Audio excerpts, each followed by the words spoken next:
Well, good morning, everybody. Welcome to the ROS Media channel and welcome to our Saturday morning webinar. It is 10 a.m. UK time.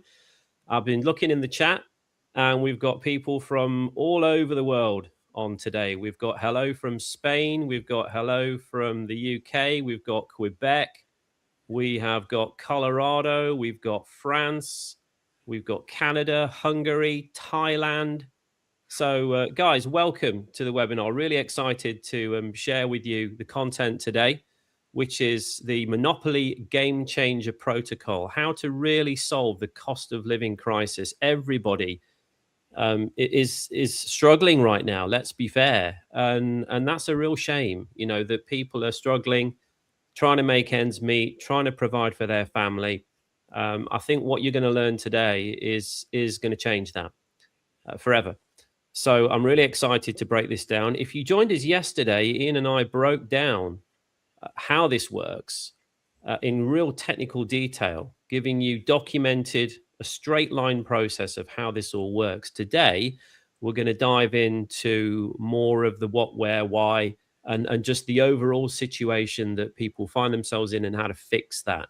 So if you're joining us for the first time, welcome to the webinar. My name's Andy Benson. I'm in charge of the media platform here at the Republic of Old Souls. I'm joined with my good friend, Ian Clifford, who is not only the founder and the president of the Republic of Old Souls, but is also the strategic lead behind these protocols as well. And Ian's going to break it all down for you today. So welcome to the channel again, Ian. I'm excited to deliver this one today with you.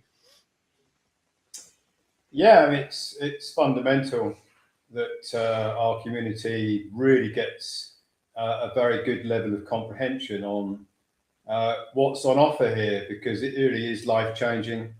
And you know, after many years of development, I'm excited to showcase it for new people who are on the webinar today. I don't think you'll find anything similar to this available anywhere in the world. It's pretty unique. We recently ran a webinar and somebody in the comments said that it deserves to win the Nobel Prize. So I'll let you judge that when we get, as we go through it. I'll let you judge whether you think this is a candidate for the Nobel Prize. I was a bit flattered, but given how much work's been put into it, it was a nice accolade to have from somebody. So no, that's amazing. That's amazing.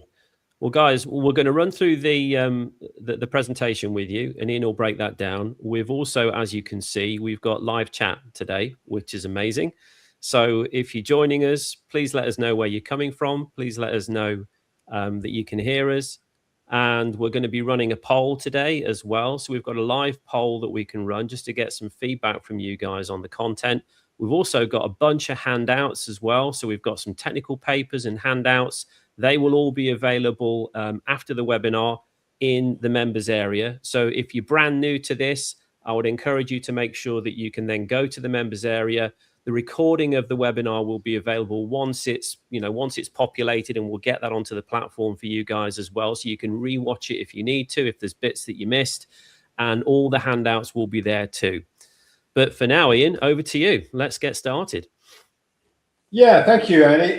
Before we get into the contents of this presentation, I'm going to be very open and very transparent. If you Google my name, which I'm sure a lot of you will, or look on your whatever search engine you're looking on, or whatever AI system you might be using, you're going to get pages and pages of propaganda about me, and it's just like something I've had to live with for many years, since around about 2010, following my whistleblowing about a very substantial banking fraud that was going on in the United Kingdom. I'm not going to go into a lot of detail, but just a very, very high level. My financial services firm, one that I've grown from nothing up to the third largest of its kind in the UK, was targeted by the British establishment, was taken out of the game. I was made a scapegoat. I blew the whistle on how the banks had been asset grabbing, is the terminology, taking customer assets. All of the banks in the UK at the highest level were involved in it, all the way up to the Bank of England, the Treasury, the regulators that then were called the Financial Services Authority. And since then, it's a very, very long story. They destroyed every one of my ventures. They can't destroy this one, by the way. And they've made me into, if you look on the internet or look on AI, the profile that you'll get of me is that I'm an idiot. I am a practicing pseudo law. I'm a free man on the land. And I'm also, worse than that, allegedly I'm a fraudster. So I want to put that out up front, because if you are interested in what we're offering and how we do it and why we do it, I just want you to know that there's a lot of propaganda, and I want you all to realize that the reason for that propaganda is because when I set my mind on getting a job done, we get the job done. And a lot of people in my career, I'm 60 years of age, I've been doing these things for 42 years. Many people across my career have praised me for my ability to create solutions to very complex problems. I've done many things in my career that are similar to what I'm going to present to you today. Back in the day, before all the propaganda, I won awards. I was revered by many in the financial services industry as being one of the brightest minds and the guy that you would go to if you had a complex problem to solve. But that's many years ago. Since then, there's been like a war of attrition going on, because they're trying to stop my voice and they're trying to stop me bringing my remedies and solutions. They can't stop this, and you'll see why as we go through. But just to frame that and make sure that I wanted you all to hear that from me, because I am very proud of my career. I am very proud of what we're doing here. We have a very big plan. What we're going to show you today is a stepping stone towards our plan. That's the Republic of Old Souls plan, which is a freedom community, an independent sovereign nation that has its own infrastructure, that is financed from donations from our envoys and members, that comes from something called signature credit recoupment, which is a central theme in what we're going to look at today. I've been working on this for many years. We have a very large team. If you're not aware of how large we are, we have in excess of 50 full-time people working on this project. We have people working in multiple countries. We have a very dedicated team. And probably most importantly, we have a track record that everything I'm going to discuss with you today and show you, we can prove to you it works, and it has already worked. So there's nothing I'm going to show you today that's blue sky thinking, theory, nice to have, if only we could get it to work. Everything I'm going to show you today, we can show you that it does work with verified results. So that's the sort of framing of it. I wanted to put that out there first, Andy, because lots of people on the webinar won't know the backstory. You and I have done many interviews about the backstory. You and I have done interviews about the Freedom Plan. We've done interviews about all of the components of what we're going to talk about today. But many of the audience won't have seen all of those things. So there's lots of content that I'm sure people will want to go and look at when they've when we've gone through this presentation. So let's move it on, shall we? Absolutely. So this is our roadmap chapters, really, of this presentation. There's some very good questions at the end, so do try and stick around to the end, because there are some very, very good questions that have come in. And I have presented aspects of this presentation many times, but I decided to bring it all together into under one roof, if you like. So this is a consolidation. it is the foundation of 3 protocols brought together that I believe, and many others believe, will solve just about every single problem that people are encountering with, with the cost of living crisis, with wrestling with debts, with wrestling with taxes, things of that nature. All of those problems can peacefully be solved with what I'm going to show you today. The reason why the member who commented about the Nobel Prize said it was a candidate for the Nobel Prize is because behind the scenes, it is pretty complicated. Andy and I did an interview yesterday, and I outlined it like watching a play. You might see 3 or 4 actors on the stage acting out a play, but behind the curtain, you've got a whole crew of others doing different things, from makeup to lighting to scene setting to all sorts of other things going on in the background.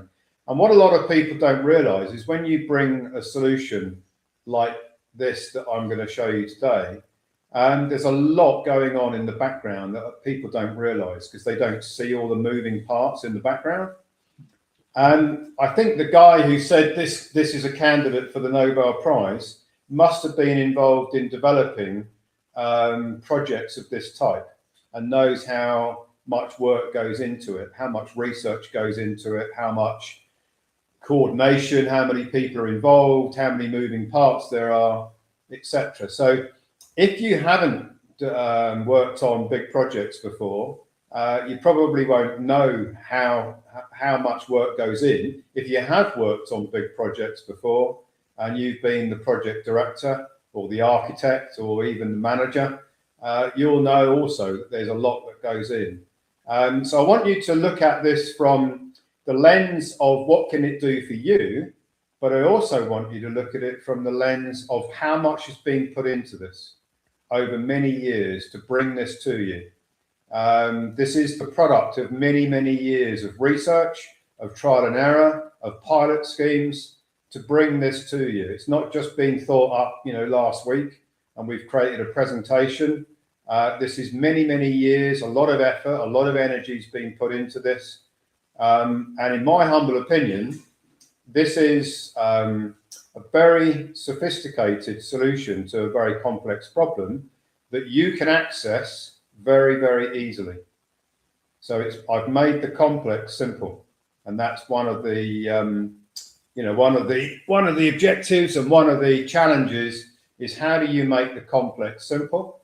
How do you facilitate it so that those that are interested in taking it up and enrolling with it can actually do it in the most simplest of ways possible?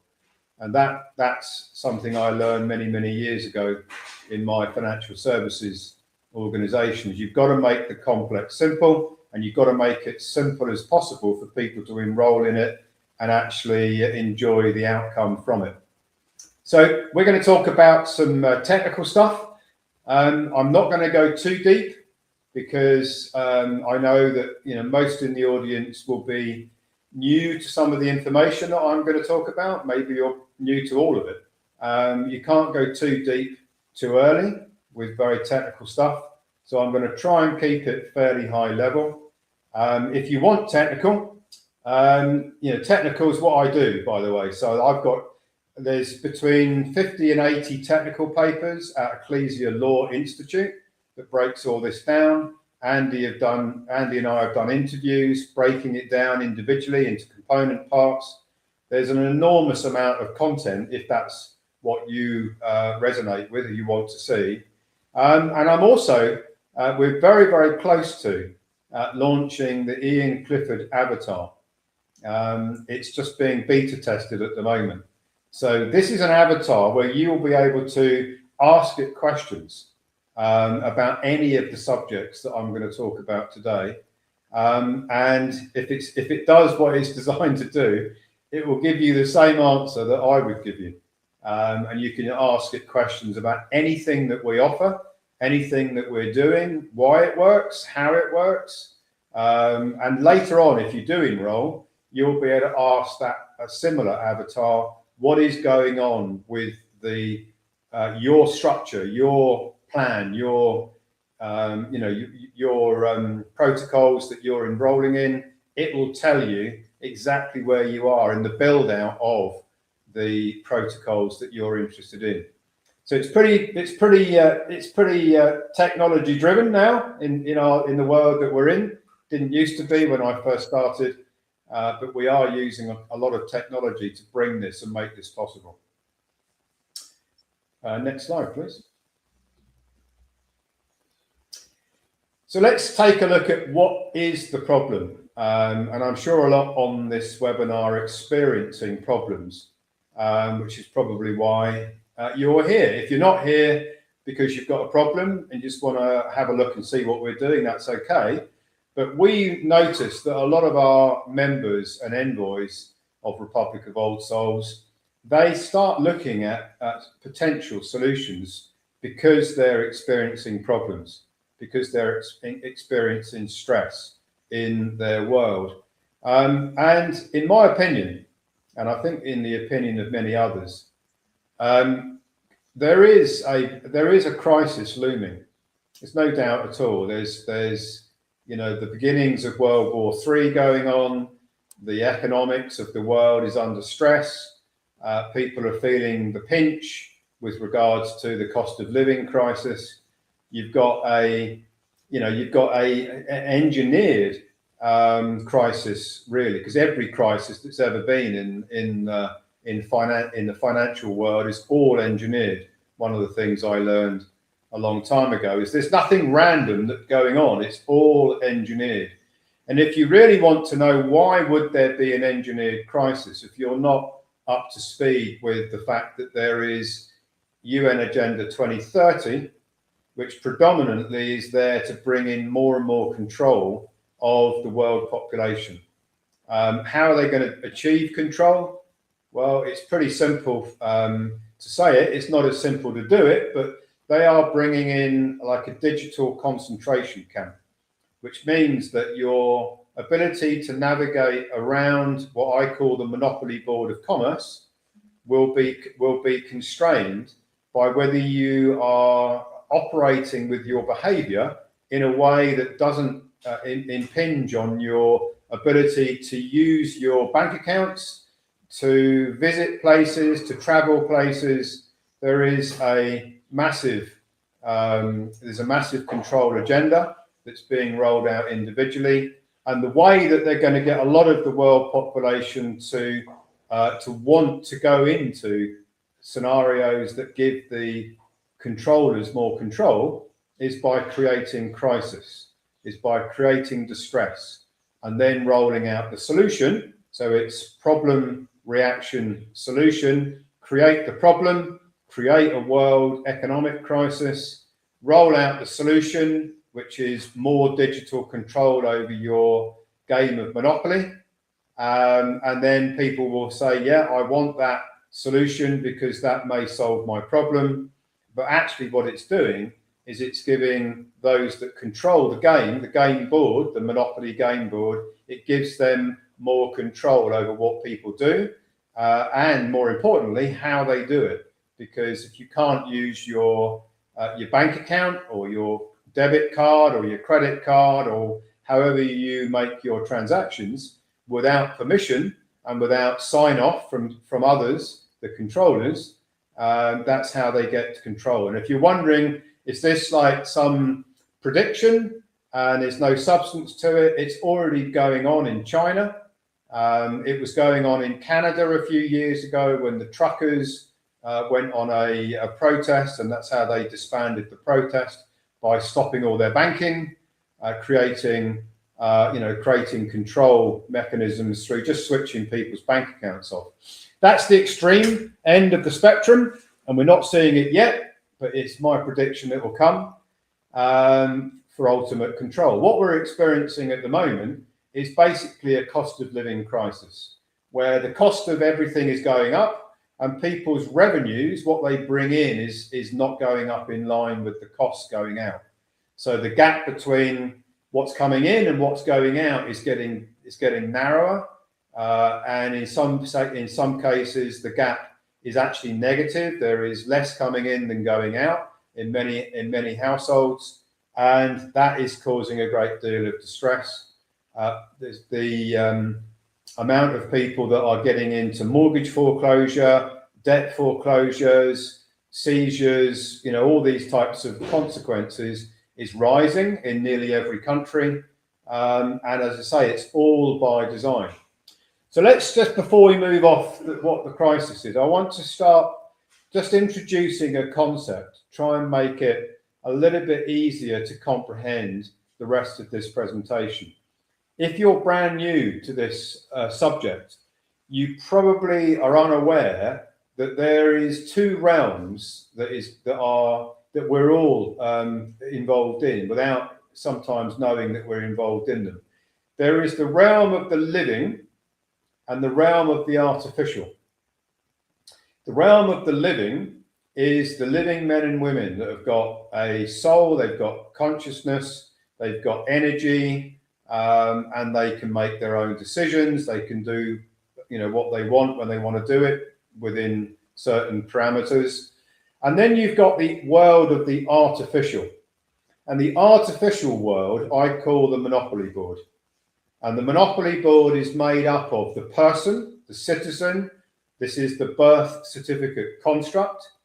It's made up of an artificial entity playing a player piece on the monopoly board. The living man, woman, the soul, the consciousness, is the agent for the player piece that plays the game of Monopoly.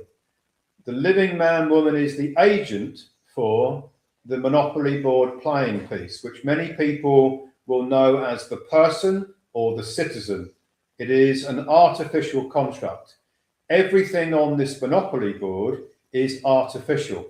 You can't take it to dinner. You can't give it a call. You can't send it a message and expect to get a reply, because it is an artificial construct. Everything on the monopoly board is artificial. It lacks substance, but it is how the entire world of commerce works. So you have the real, which is the living men and women, which is where the energy is. And then you have the artificial. You have companies, you have trusts, you have the person, you have the governments, you have everything on that monopoly board operating in an artificial construct, as artificial constructs. So if you can visualize that you're sitting at a monopoly board, you're sitting at a table with a monopoly board on it, and you're playing a game of Monopoly. The player is the living man, woman. The player piece is the person, the birth certificate construct. That's the piece that you're moving around the board. The living man, woman cannot step on the monopoly board because it's artificial. You can't step on it because it's like a hologram. You can't put your foot on it. You can't put your hand on it and feel it because it is an artificial construct. It's next level genius how this monopoly board game has been devised over many, many centuries. And the reason why Monopoly, the game itself, came out in over 100 years ago is because they're actually showing everybody that's what you're doing. You're actually playing a game of Monopoly. There are consequences for not playing it very well. If you're not playing Monopoly very well, you can go to jail, because the agent is equally as responsible for the player piece. If you're not playing the game of Monopoly very well, you might get into difficulty with your finances. You might get into difficulty with all sorts of things. And it may not be because you're not playing it very well. It may be because it's not a very fair game. There's a lot of unfairness on the artificial Monopoly board. And some people prosper, and some people fail, and some people have dire consequences. And all of those consequences come back to the living man, woman, because the living man, woman, under the law of agency, is responsible as the surety, as the underwriter for everything that is going on this artificial game of Monopoly. So there's a lot of ideologies out in the world. I've written research papers on them. Many people have a whole range of belief systems on how you can break free from the monopoly board, how you can control the monopoly board, how you can control the player piece, the citizen, the birth certificate construct. Many of them are going in the right direction. A lot of them are incomplete, and a lot of them are very ill thought out because they don't really understand how the game of Monopoly works. I've written research papers that you can find at Ecclesia Law, which is how to win the Monopoly game. And there's another paper called Winning at Monopoly. So if you haven't seen those, I would suggest that if you want to really get your head round how this Monopoly game works, you could read those, and they may even be in the handouts. But these are all foundation knowledge blocks. Often what happens is people want to dive in at the technical end of something without really getting the foundation blocks in place. I've always found it's best to have the foundation blocks of knowledge before you move into the more technical.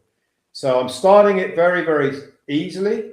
I'm starting it very high level because I believe that that's the best way to get your head round and start to comprehend what we're going to be talking about as we go through the remainder of the presentation. Next slide.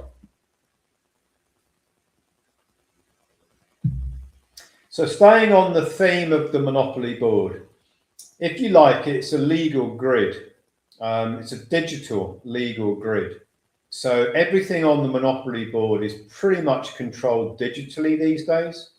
Every banking transaction, every court case, every government legislation, it's all pretty much controlled electronically, digitally, and there's a huge amount of information sharing going on the Monopoly board. Lots of computer systems, lots of databases, lots of information that is being tracked and traced already, and has been for many, many years. The player piece, as I say, the birth certificate construct. Now, if you're very new to this subject, if you can lay your hands on the birth certificate and take a look at it, you'll notice three things about it. The first thing you'll notice is that there is a reference number on the certificate itself. That reference number is like the incorporation number for a company. You'll also notice that it will have a date of registration on the face of the document. And that date is often, in nearly every case, I've only seen one where it's the same date that you were born. So if you look at the certificate that your mum and dad gave you, or you've got it somewhere, you'll find that the date of registration is not the day you were born. And then the last thing, which is significant, is that the name on the birth certificate, the family name, the surname, nearly everybody, including me, will go around holding themselves out as if that name is the name that they go by. The name that they are, it is them, that name is them. So if somebody says, what is your name? And you say, my name is Brown, Smith, Jones, whatever, that is actually inaccurate because the name is not the surname or the family name. That name is registered to the state. When the birth certificate construct is registered, and all birth certificate constructs are registered, like everything else that's registered, the entity that it's registered to becomes pretty much the controller of it and has what's called legal title over it. So those that run the Monopoly board have all of the citizens, the birth certificate constructs, the person registered to the Monopoly board under the control of those that run the Monopoly board. The living men and women use the player piece to play the game of Monopoly, don't really have ultimate control of it because it's registered to the state. And this is very, very deliberate. Again, the state uses the law of agency to trap the living men and women to become responsible for whatever the player piece, the body corporate construct, birth certificate entity does on the Monopoly board. So if you think of it like a company, The birth certificate construct is like a company. It's not real, it's an artificial construct, but the shareholder of the company is generally responsible with the directors for the conduct of the company.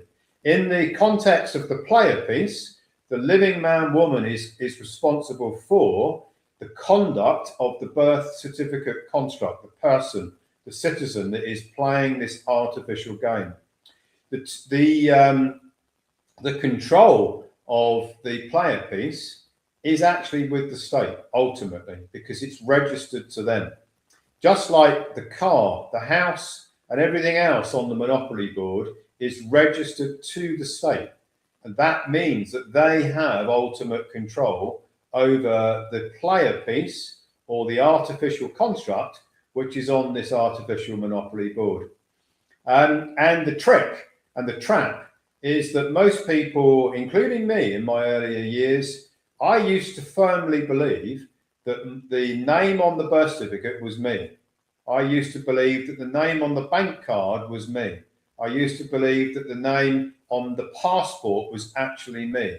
But in reality, that name is a name for the birth certificate construct, which is registered to the state, that I can use to play the game of Monopoly. When I use the player piece, I'm using it as its agent. And the agent is responsible for everything the player piece does without ultimate control of the player piece. Because the ultimate control of the player piece, the way it starts off with the birth certificate registration, is with the state. It's with those that control the Monopoly board. So that's a little bit of framework, which is important because, as I said earlier, I have to build this up gradually so that everybody gets on the same page as we move through this presentation. Next slide. Identity versus capacity. So this is, again, to go back over this because it is so fundamentally important.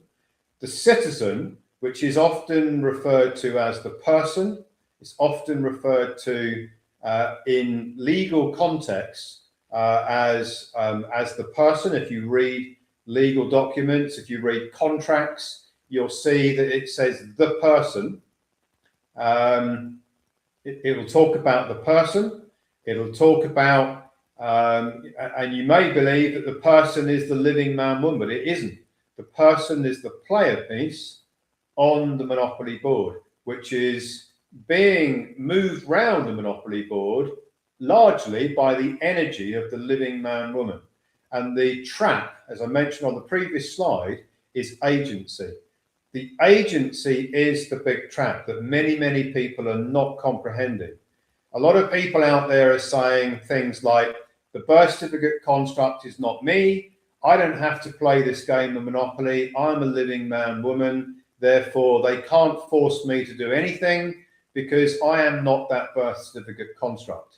Any problems the birth certificate construct is experiencing are not my problems. That's what a lot of people are saying and believing. And the reason why they believe that is because there's a lot of ideologies out there that are missing the irrefutable truth that the living man woman, from the moment the birth certificate construct is registered, becomes the agent for the birth certificate construct itself. And you can't easily sever that agency. So the living man woman, whether they like it or not, is underwriting the conduct of the birth certificate construct. And there are ways to clean that up, and we'll come back to that later on. But you can't sever the tie. It's near impossible to sever that tie. And I'm going to show you why you don't want to sever that tie, because it actually can be extremely helpful for the Monopoly game changer that we're talking about today. You actually want to be the agent for the birth certificate construct. There's a very, very good reason why you want that, and I'll explain that as we go through. Next slide. Now, one thing that has surprised me, significantly surprised me when I first started researching this over 10 years ago, is that the entire Monopoly board itself is acting and operating in Chapter 11 bankruptcy. Now, a lot of people will find that really difficult for them to comprehend. What does that really mean? Surely these countries like the America and China and Russia, surely they have endless wealth, don't they? How can they all be operating in bankruptcy and all the other countries operating in bankruptcy? It's so fundamental to comprehend this, because if you don't comprehend this, most of the things I'm going to tell you from here on in won't really make a lot of sense. So I'm just going to spend a little bit of time on this because it is so fundamental.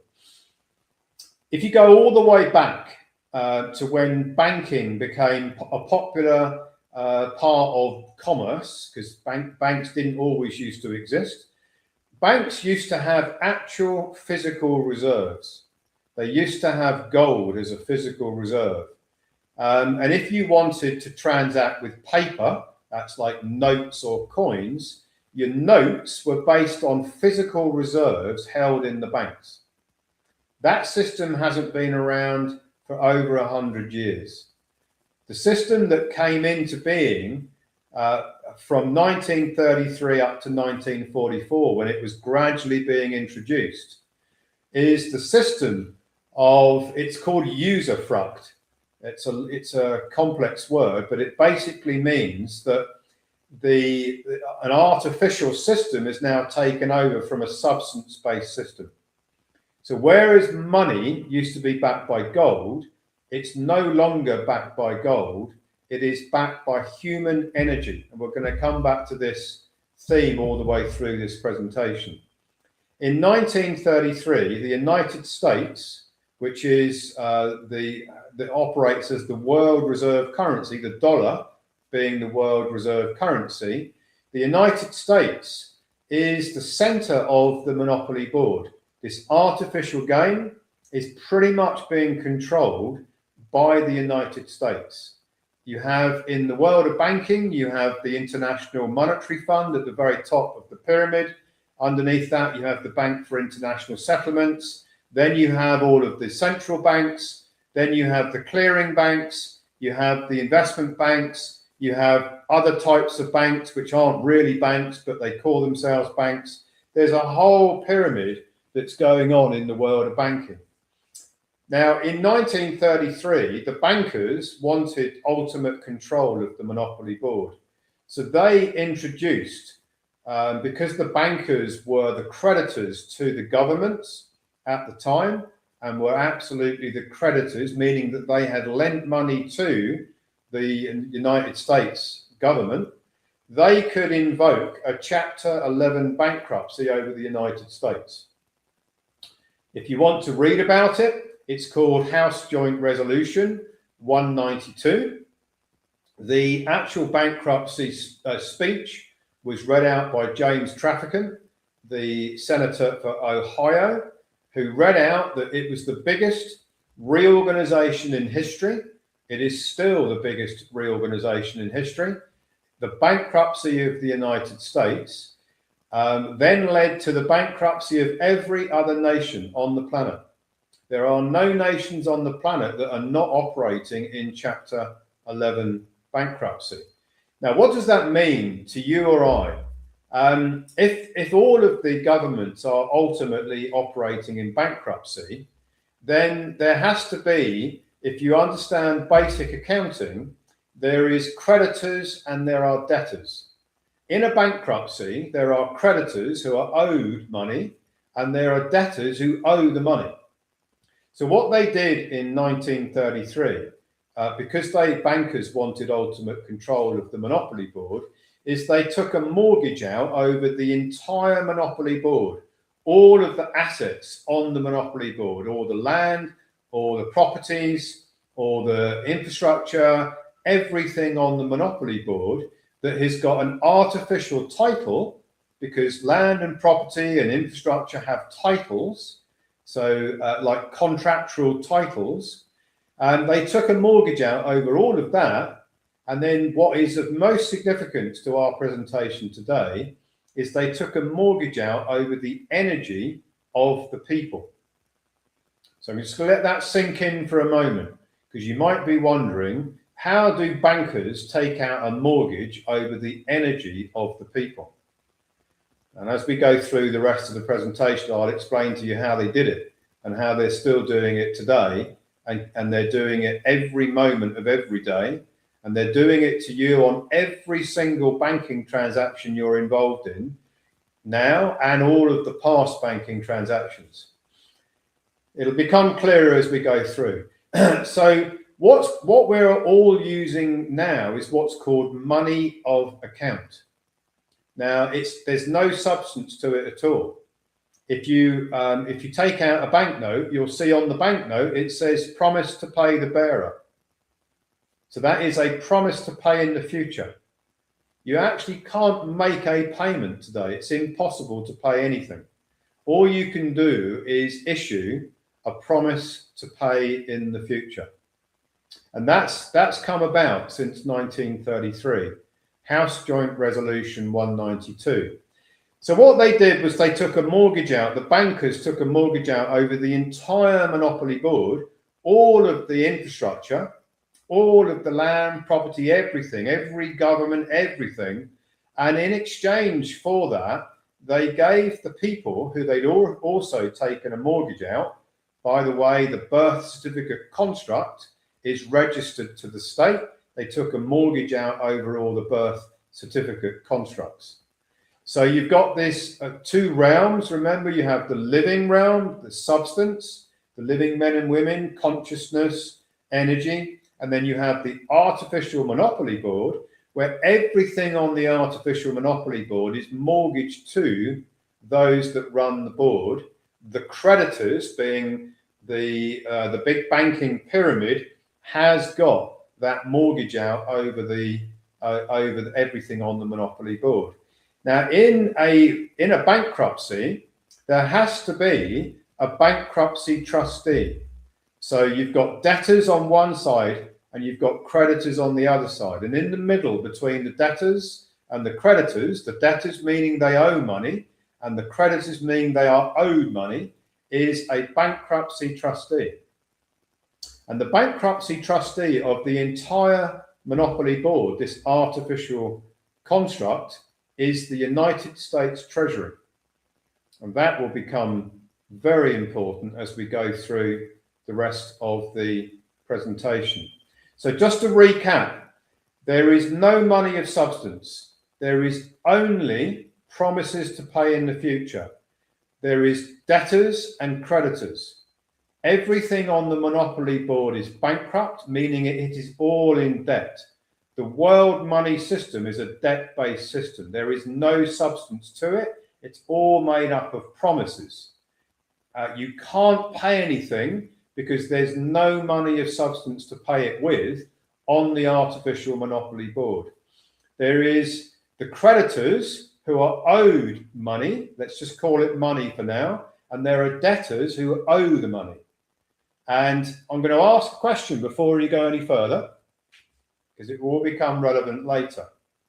I want you to think about, what is the value of world debt?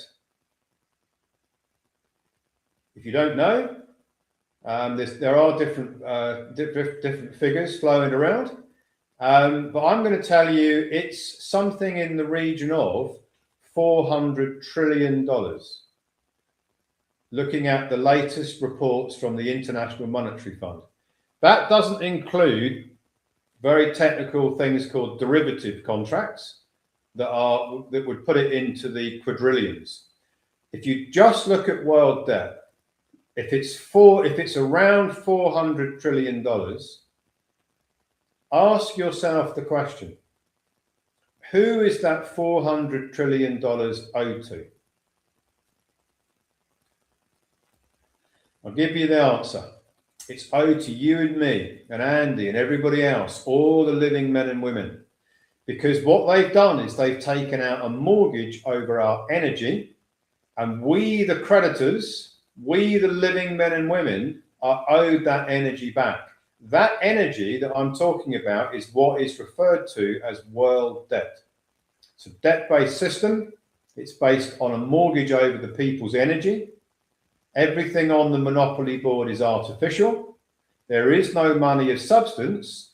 There are only promises to pay in the future, and all of those promises to pay in the future are backed by human energy. And the human energy is an asset that is owed back to the people. The world debt is owed back to the people. Next slide.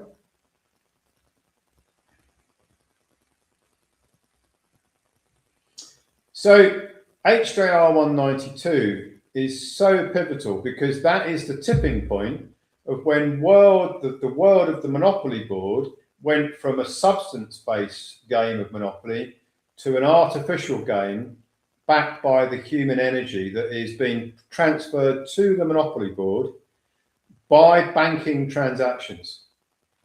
Every banking transaction you've ever engaged in, whether it's a bank payment, whether it's getting a mortgage, getting a credit card, getting a loan, all of those transactions, even debit card, credit card transactions, you are in effect transferring your human energy onto the board, onto this Monopoly board, through a banking transaction. And that's all come about because of HJR 192, because they're using that energy to finance the board, which is all bankrupt, and they have the mortgage over the energy of the people that enables them to do it. Now, you might be thinking, how is this going to help you if you're experiencing problems with the cost of living crisis? Well, I've always believed that if you really want to prosper from something, you've got to understand how it works. So as I'm building this up gradually, I'm hoping that this framework is becoming more and more clear, because if it is, what I'm going to tell you in the middle of this presentation and going towards the latter end of the presentation should make sense. Next slide.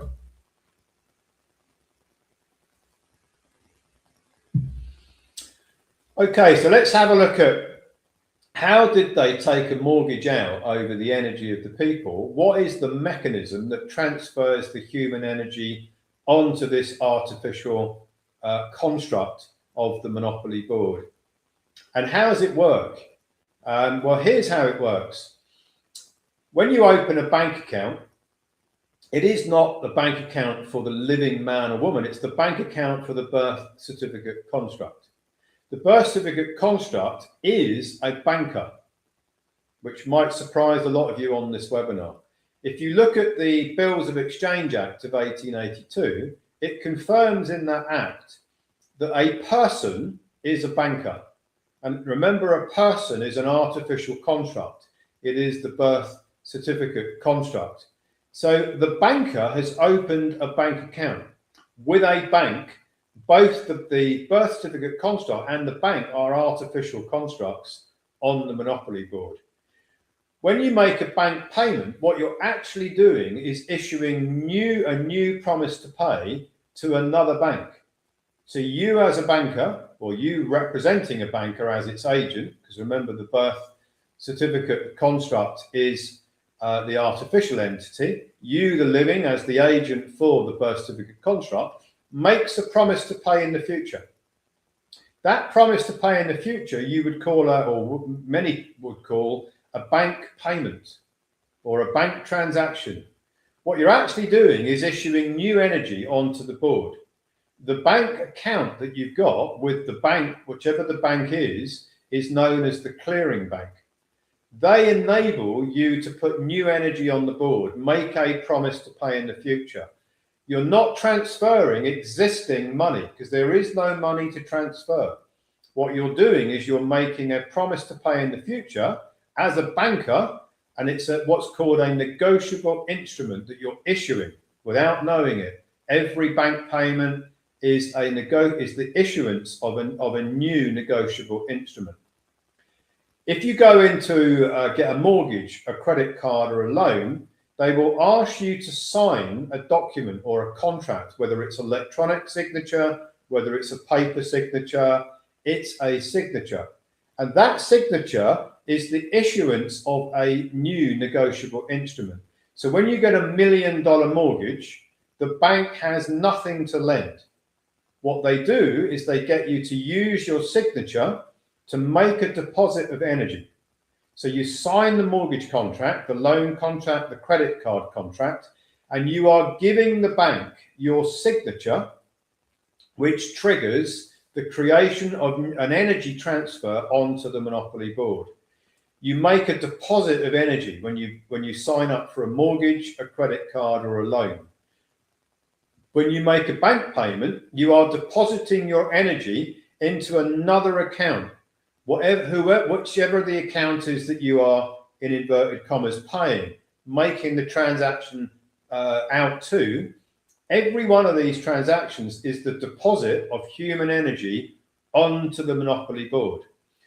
The world debt clock goes up and up and up on every single new deposit of energy onto the board.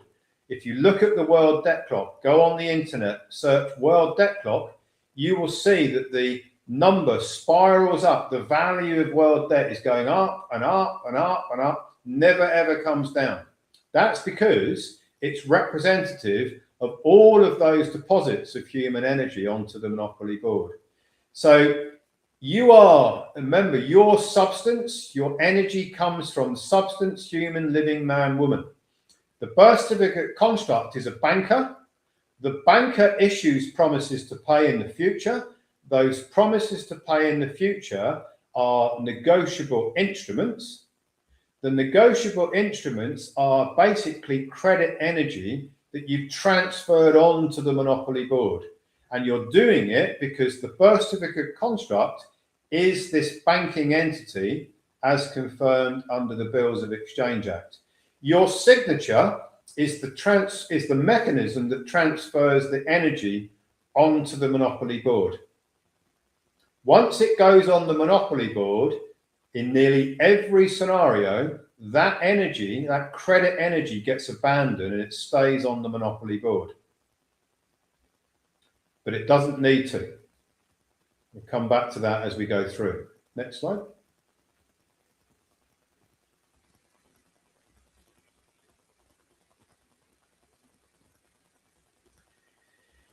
Now, we get into what is also very fundamental to comprehend. All of the banks on the Monopoly board, this artificial construct, are operating as nominees for the true creditors. So let me break down what I mean by that. The living man woman is the agent for the birth certificate construct. The birth certificate construct is a banker that is issuing these negotiable instruments, depositing energy into bank accounts, depositing energy into getting mortgages, loans, and credit cards. The banks have nothing at all to lend. In fact, if you look at a bank's charter, you will read in there that it's actually not permitted to lend its own money. All it can do is convert deposits into what we call money, which is actually currency. And they do it because they are operating under the guise of a nominee. So when you look at the word nominee, and if you put the etymology of the word nominee, a nominee is a fiduciary or a trustee. So what you're actually doing when you open a bank account, get a mortgage, loan, or credit card, is you are appointing a trustee or a fiduciary, somebody else to look after your energy. And that is what the banks do. All of the banks, the clearing banks, all the big well-known bank names are operating as nominees for the living men and women. The living men and women are the agent for the birth certificate construct. The birth certificate construct is a banker that issues promises to pay that are converted into currency by the nominees being the banks. Nominee is extremely important in this presentation. Only banks can operate to convert credit energy into currency. It's only the banks that can do this. This was part of House Joint Resolution 192. It's also part of the Federal Reserve Act of 1913. the Bills of Exchange Act of 1882, and many other components that make it possible for banks to take in a promise to pay in the future as a deposit and convert that deposit into currency. It's not money because it has no substance. Remember, it's what they call in the technical terminology for it is money of account. Why money of account? Because it's an accounting ledger. That's why. Every time you make a promise to pay in the future, sign up for a credit card loan or a mortgage, make a bank transaction, you are then ultimately abandoning the credit energy that you put on the monopoly board, because nobody has ever explained, and they're not likely to, how you can recoup the equal to the credit energy. I'll say equal to it because you're not actually going to be recouping the credit energy itself. I'm going to show you how that mechanism works later. But if you think, I want you now to think from the age of 18, how much credit energy have you put on the monopoly board? What is the value of your bank transactions that you've spent? Money that's left your account. It's used common language. Transfers out of your account. Mortgage face values. The value of credit cards and loans. Add all that together from the age of 18. That is how much credit energy you've put on the monopoly board. And by the way, that's how much you can recoup. As we get towards the back end of the presentation, I'll be explaining to you how that mechanism works.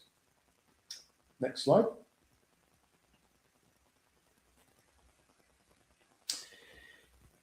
So if you have ever wondered, because many of you, I'm sure, haven't really had the experiences that I've had working with investment banks. Back in my financial services career, I did many projects with investment banks. Now, many people who don't have a concept of what they're doing, it's like a black box. They're like magicians that work in the money system, and only those that work inside the banks probably understand what they're all doing. There are lots of investment banks, and they are predominantly in New York. In and around Wall Street is where you'll find most of the head offices of the investment banks.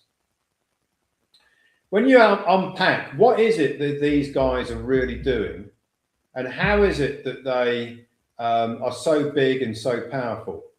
What is their purpose? When you ask that question, and then you start looking into what they do, it'll become clearer that what they're really doing is they are ultimately trading human energy. Now, they probably wouldn't like to be described that way, but in reality, that's what it is.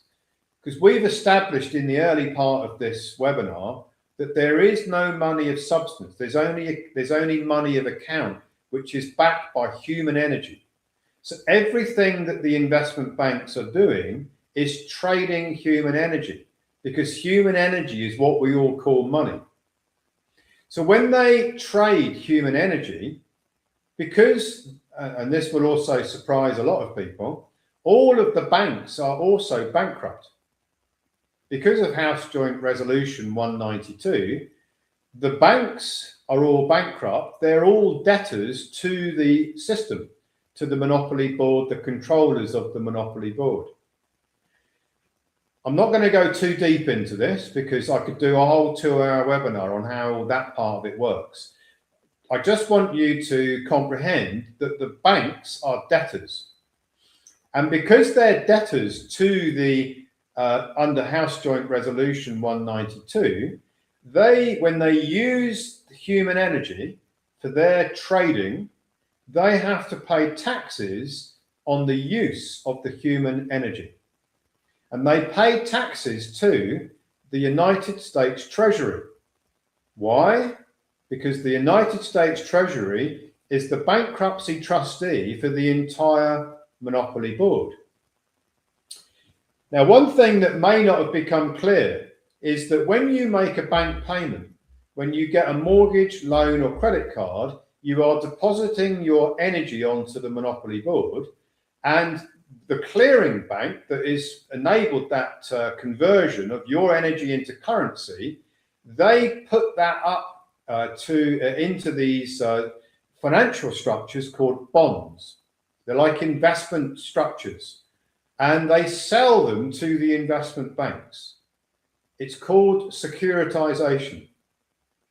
And those securitizations are absolutely enormous. They run into trillions of dollars. And it's the investment banks that trade those securitizations. So that's what I mean by the investment banks are trading human energy.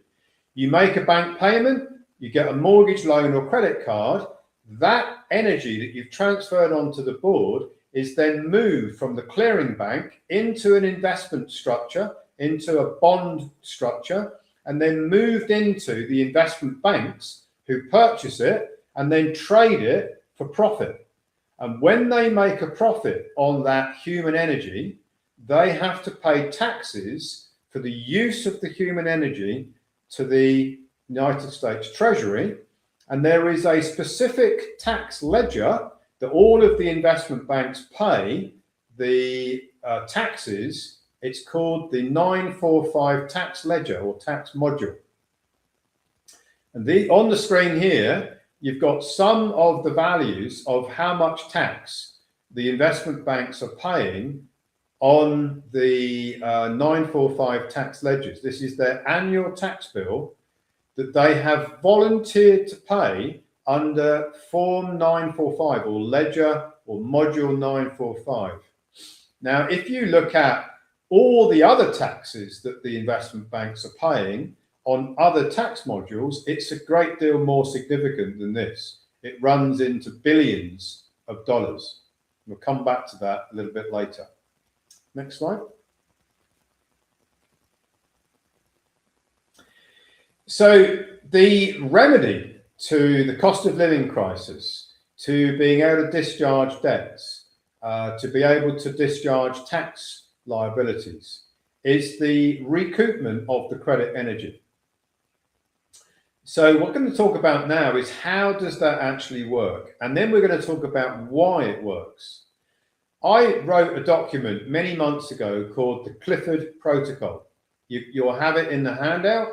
You can also find it on the Ecclesia Law Institute, and it steps out the process from A through Z of how to recoup credit energy. And I named it the Clifford Protocol because it is a through Z process. I gave it the name that I use, Clifford, and that's why it's called the Clifford Protocol. What it's doing, in essence, to make it very simple for this presentation, the investment banks that we've just seen on the previous slide are paying taxes to the United States Treasury for the use of your energy. So think of all the bank payments, mortgages, loans, credit cards that you may have had since the age of 18. The investment banks are using that to trade with it, and they have to pay taxes on it. But all of those taxes that the investment banks are paying to the United States Treasury actually belong to you because you are the originator of that credit energy. So just dwell on that for a moment. How much energy have you put on the Monopoly board since the age of 18? Let's imagine now a world that you can get that credit energy back. You're not going to get it back from the bank. You're not going to get it back from the investment bank, not the bank that you did the transaction with, and not the investment bank. You're going to get it back as a tax recoupment from the United States Treasury, because the taxes belong to you, not to the United States Treasury. Remember, they are the bankruptcy trustee for the creditors. The living men and women who transferred their human energy onto the Monopoly board are the creditors. So the United States Treasury, when they're collecting taxes from the investment banks, those taxes belong to the creditors. The creditors are the living men and women. So imagine all of that credit energy you put on the board, and imagine how much tax is being paid on that credit energy. by the investment banks. And then now imagine that you can recoup that tax because it's rightfully yours, and you can do it every year in repeatable cycles. That is the remedy that I'm going to outline a little bit more as we go through the rest of the slides. Next slide.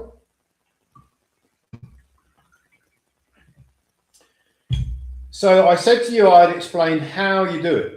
Well, you're not going to call the United States Treasury up and say, hey, you're holding on to my taxes, can I have them? That's not going to work. So you have to have a methodology. The very first step of the process is to put a new player piece on the artificial monopoly board. That new player piece is called a 98 series International Grantor Trust. It is operating as a nominee for you. You are living man, woman, the beneficiary of this trust. It is issued by the United States Treasury. It has a reference number, a tax reference number, but it operates as an international grantor trust. It has a special position on the Monopoly board.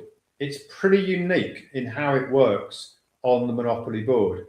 So on the board, you have the artificial construct of the person. Remember, the citizen, the person is this artificial construct that sits on the Monopoly board. You're using that day by day to play the game of Monopoly. What you're going to do if you want to recoup your signature credit, taxes, tax rebates, is to put a new player piece on the Monopoly board. That new player piece is a 98 series International Grantor Trust. The trust is a true nominee operating for the benefit of the creditor. The creditor is the living man, woman. You as the living man, woman. The trust itself, being an artificial construct, needs a trustee, and you're going to be appointing a professional trust organization called MLITR Research that qualifies with the United States Treasury as a trustee for this particular type of international grantor trust. You're going to employ in this process a professional tax filing license holder. It's what's known as an ERO, an electronic reporting officer, a tax professional that is going to file tax returns and tax documents or tax returns through electronic preparer software straight to the United States Treasury. So you have a trust. The trust has a professional trustee. The trust itself is a nominee for you, the living man, woman, and you have also employed a tax professional that is going to file all the various tax returns to the United States Treasury to recoup the taxes that have been paid to the United States Treasury by the investment banks, and those taxes belong to the 98 series International Grantor Trust. So it's a redirection of taxes. That's how this system works. The living man, woman is the beneficiary of the 98 series International Grantor Trust, but different from being the agent for the birth certificate construct, the living man, woman is now a beneficiary of the 98 series International Grantor Trust, but doesn't have the constraints of the agency.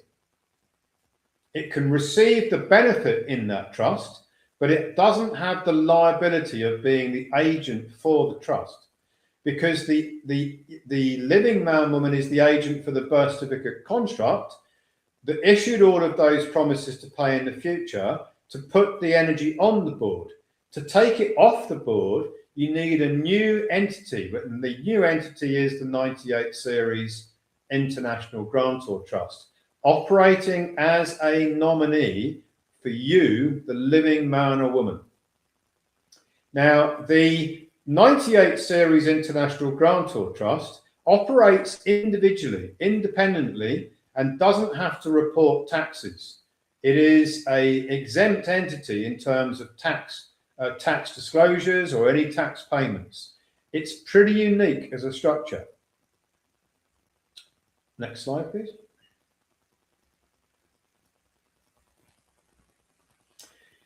So let's now walk through the process of recoupment of taxes. All of those taxes that are owed back to you now, it could be many millions that you are owed in tax recoupment right today. The first is that our system will find the linkage between when you put the energy on the board through the artificial construct of the person by issuing those promises to pay, those negotiable instruments. What may surprise you is that every bank payment, every mortgage, every loan, every credit card, the United States Treasury has a system that tracks it. Doesn't matter how far back you go, if it was a digital transaction, the United States Treasury is tracking it. Our system also tracks it. We have developed an AI-based system that can track the deposit of signature energy onto the Monopoly board, no matter which bank you used for bank payments, for mortgages, loans, or credit cards, and doesn't matter which country you're in, our system will be able to identify the deposit of the credit energy, its linkage to the investment banks, and then the linkage from the investment banks to their tax modules, where they're paying the taxes against for the use of your energy. So that is the recognition stage. Our system tracks all of that, can identify it all. Now you move into what's called original issue discount, OID. Every deposit you make on the Monopoly board goes on the Monopoly board with a zero valuation. Why? Because it's credit energy. Remember, there's no substance in this game of Monopoly. You put your energy on the board at zero. Your energy bundled up into securities that's then traded in securitizations has a very high future value. The investment banks use the credit energy and they pay taxes under what's called original issue discount. They are using that energy. It has a high future value and it has a current value at issuance, or the issuance value, not the current value. The issuance value is zero. The gap between the future value and the value of the deposit when it was first put on the Monopoly board is very wide. The difference between the future value and the value at the outset at origination is what generates the taxes, withheld taxes, that the investment banks are paying on their tax modules, and then specifically the 945 tax module. So our system will track every aspect of the movement of your credit energy in the same way as the United States Treasury IRS system tracks it. Our system will know the clearing bank, will know the investment bank, will know the tax modules, will know all the securitizations. It will track all of that down, and it will identify that when the 98 series grantor trust, through the tax filing professional, files the 1099 OID to recoup that, or to change the status of the nominee. So the bank, the investment bank's currently operating as the nominee, but we're going to be moving that nominee status to the 98 series grantor trust. When the tax preparer sends electronic 1099 OIDs to the United States Treasury, it moves the nominee status to the 98 series grantor trust, which then entitles it to the recoupment of the taxes which the investment bank has paid to the United States Treasury. It's a redirection of those taxes. And it's all done through algorithmic systems. Our system integrating with the IRS's system, all done algorithmically, electronically with computers. Next slide.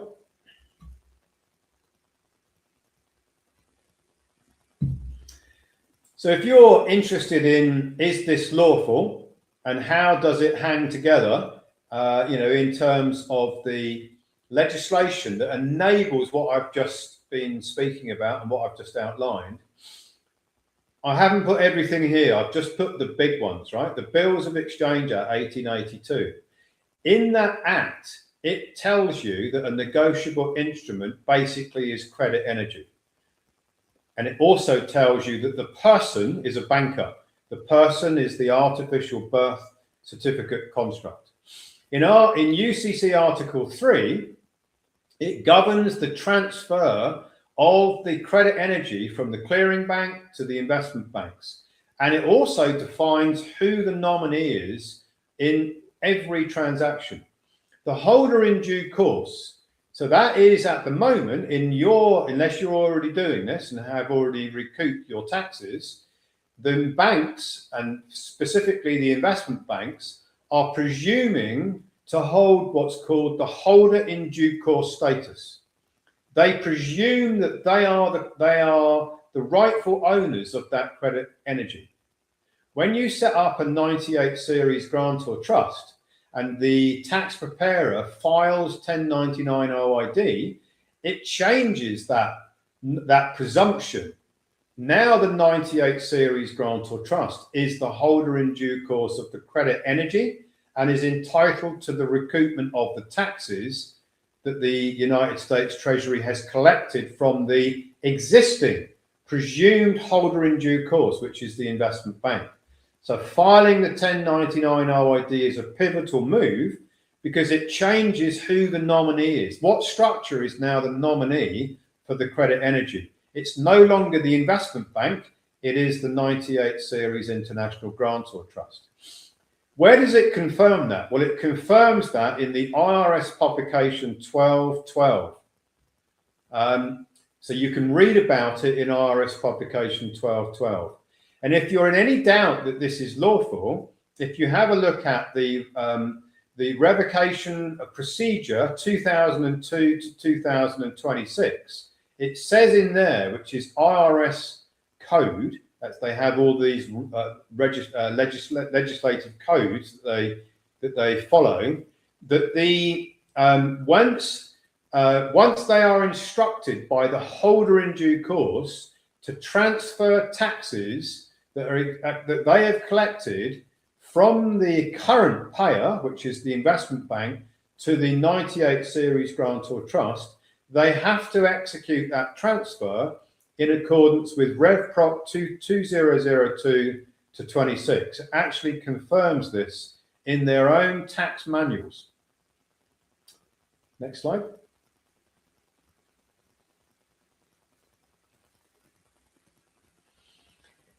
So the next part of the journey along the credit energy recoupment, the tax recoupment, is that the IRS have something called IRS Trias 310.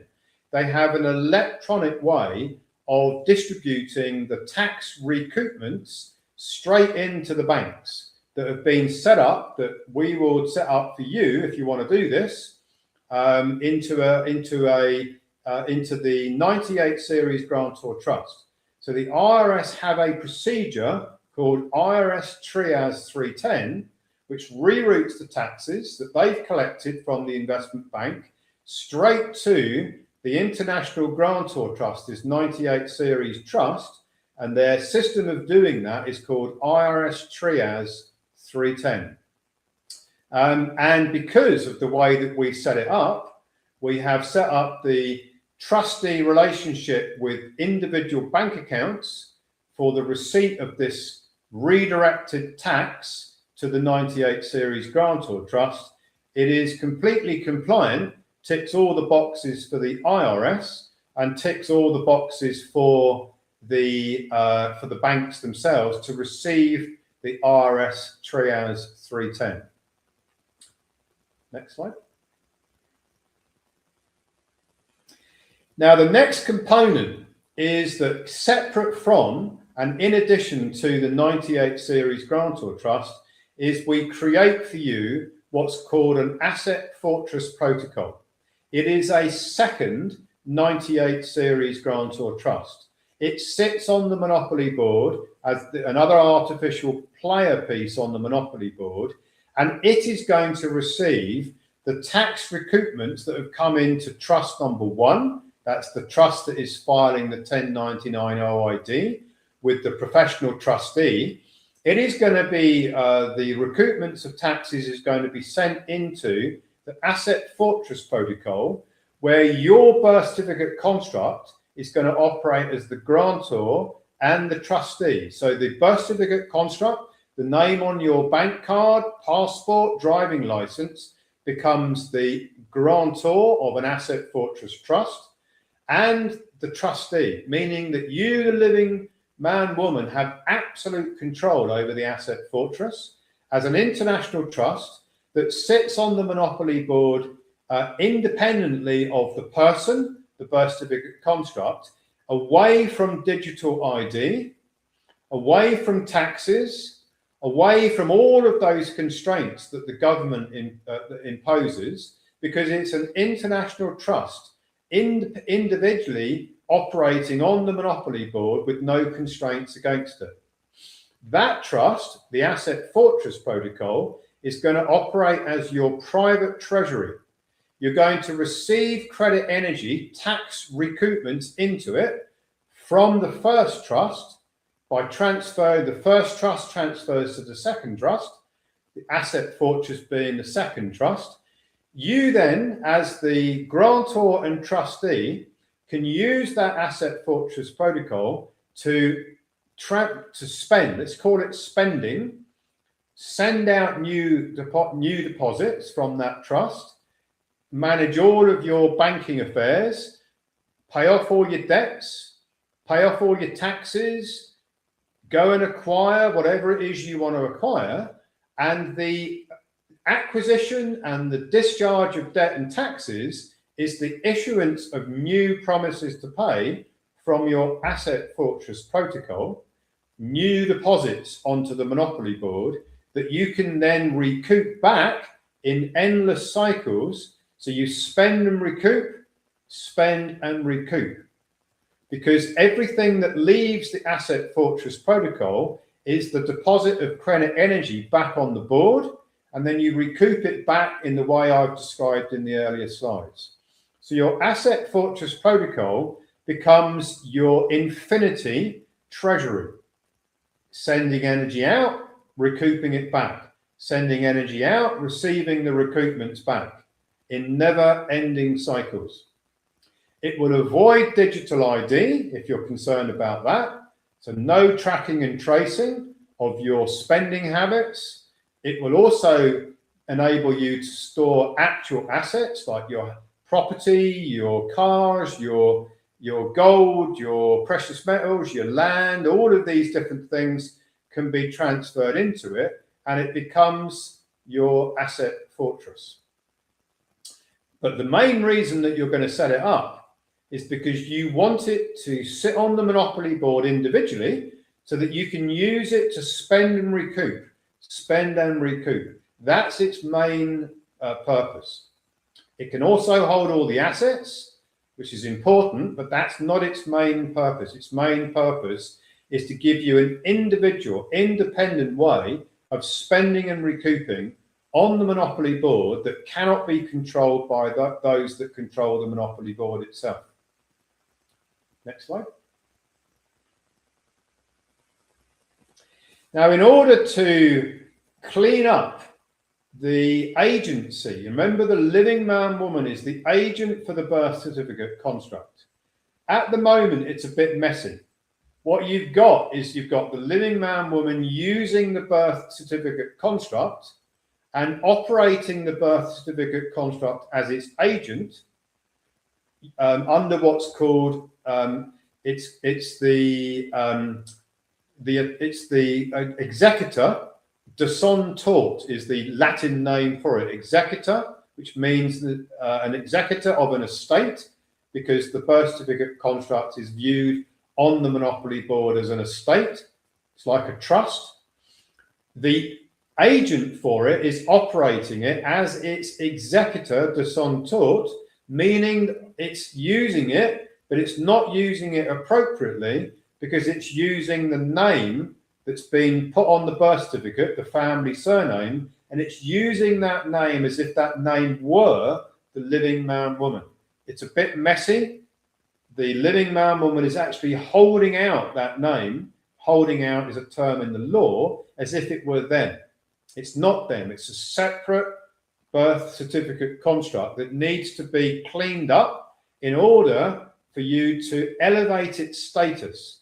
So what the Envoy protocol does, and there's a whole presentation on this on the ROS Media platform. There's documents that explain it all in the Ecclesia Law Institute library. The very, very high level version of this is the Envoy protocol enables the living man woman to clean up the use of the birth certificate construct.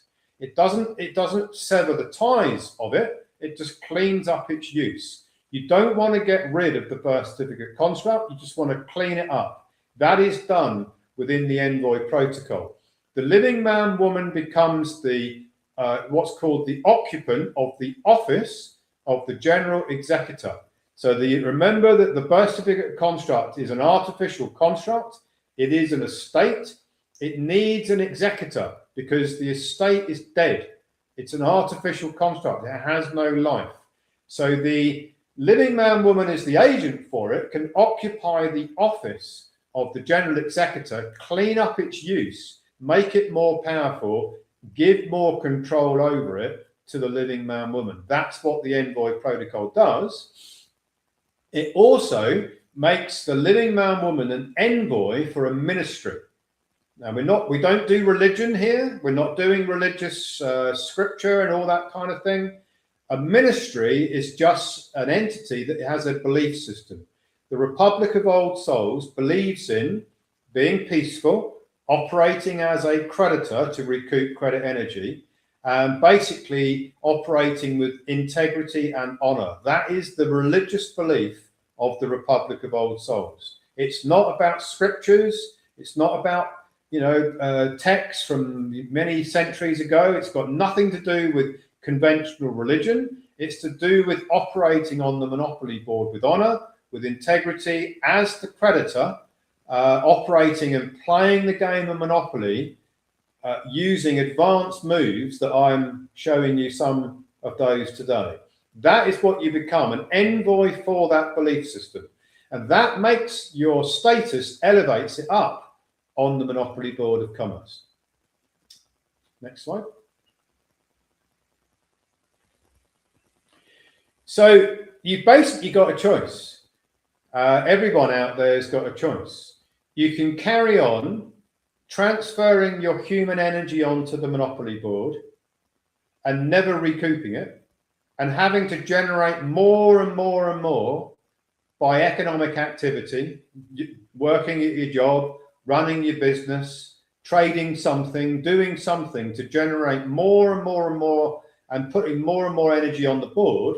Or you can recoup the credit energy, which is the taxes on, because the nominees on the board are using your energy, that's the investment banks, spend and recoup their energy and take a very, very different pathway going forward, where you do not need a job, you do not need to run a business unless you love your job, love your business. I'm not saying you have to give them up. You do whatever you want to do, whatever you need to do. But this, if you recoup all of that signature energy that you put on the board since 18, that is a life-changing event. That's like winning the lottery, not just once, because you spend it and then recoup it back. So it's like winning the lottery every single year, doing it perfectly lawfully, exactly how the Monopoly board should be played, that nobody's ever showed you the rules for up until now, unless you've been on one of my previous webinars. Next slide.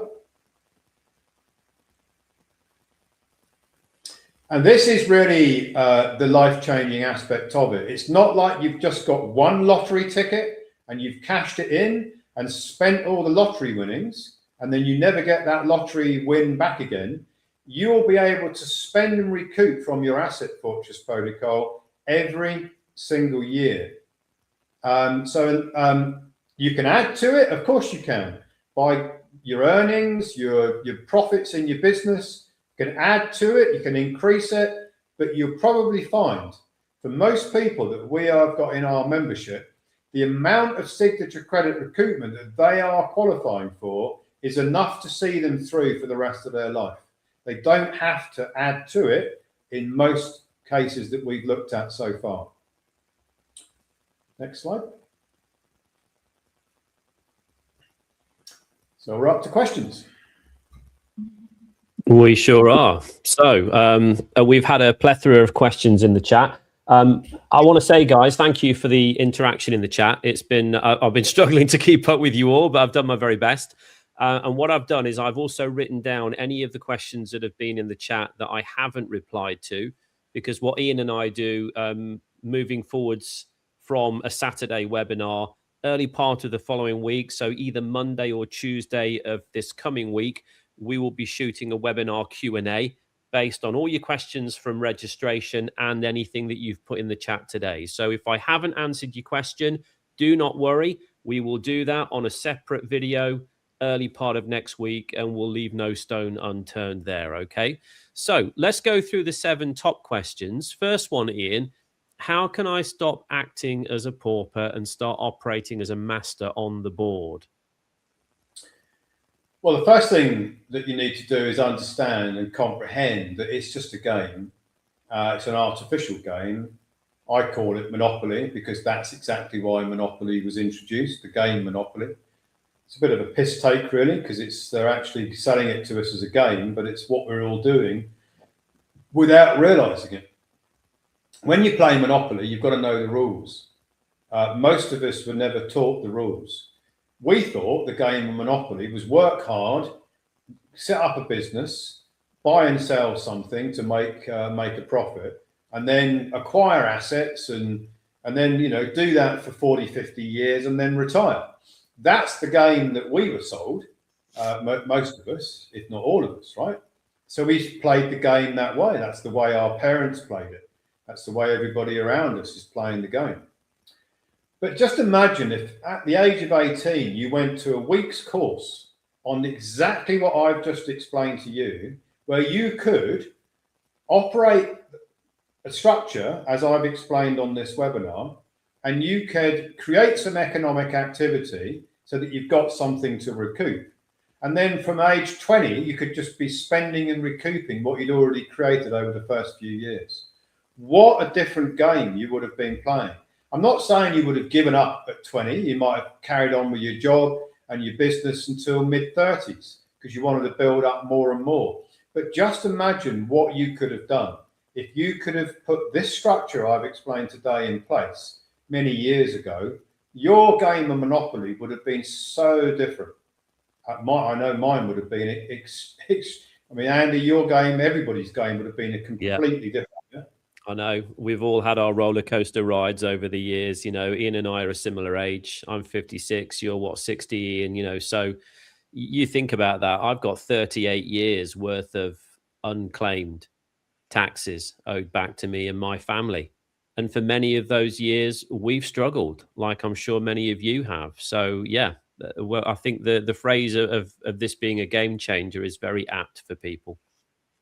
Yeah. So the answer to the question is, first of all, you need to really comprehend what is going on with this game of Monopoly, and then you need to play it differently, and you need to play it with the guidance that we bring, because we've been studying this for years and we know how it works, and we can facilitate all the difficult parts that I've explained. We can facilitate all of those to make it as easy as possible for you to play the game of Monopoly with advanced moves, rather than the moves that you've learned, as I learned and we all learned, that weren't actually telling us how the game really worked. And that's where the deception is. We've all been playing a game not really with the advanced moves weren't even known to us. We've all been playing it with one hand tied behind our back. Perfect. Okay, next question, Ian. does separation of the living soul from the fiction allow asset use without debt liability? Don't think they're quite understanding. No. So, this is a common misunderstanding that a lot of people say, well, I'm a living man, woman, I don't have to be responsible for the birth certificate construct. I'm going to leave that to one side and forget and ignore anything that happens with that birth certificate construct because I'm not that. I'm separate from it. Well, the problem is that those that run the board, they tracked everybody from the moment your mum and dad signed up for the birth certificate registration. You were entered into a trap whether you liked it or not, because you became the agent for that birth certificate construct. And there's not a lot you can do about it, apart from clean it up, as I explained on the Envoy protocol. But you actually want it because if you were able to, and there are people out there who say that you can sever the ties, I don't believe it, and I don't agree that you can sever agency. You can't rescind agency. You can only correct agency. You can't rescind it. So there's many people out there who believe that you can actually sever it and then you don't have to be liable for anything that the birth certificate construct does. Well, my simple pushback on that is, if that were the case, how is it that there's millions of people in jail at the moment? If you could just fill in some forms and send them somewhere and sever the tie between the living man, woman, and the birth certificate construct, nobody would be in jail. Because it's only the birth certificate construct that is charged with a crime or a mortgage foreclosure or a tax bill or anything else. If it was as easy as just severing the tie, nearly everybody would be doing it, wouldn't they? But you actually want that agency in place, because without the agency, you can't transfer the credit energy onto the monopoly board and therefore can't recoup it. Historically, you want that agency in place. Because if it wasn't there, none of this credit energy could be recouped back as taxes. Okay.